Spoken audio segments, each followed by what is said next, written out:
Valentine's ডেতে পুনে কিংবা ব্যাঙ্গালোরের গোলাপি প্রেম নিবেদন হচ্ছে বাংলায়। গোটা সপ্তাহ ধরে ফেব্রুয়ারি 7 থেকে 14 পর্যন্ত প্রায় 1 কোটি গোলাপ বিক্রি হচ্ছে এই রাজ্যে।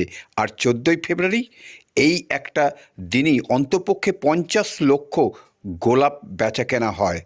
ভ্যালেন্টাইন্স ডেতে গোলাপের চাহিদা প্রতি বছরই বাড়ছে, তাই যোগান দিতে হিমশিম খাচ্ছে রাজ্যের ফুল চাষিরা।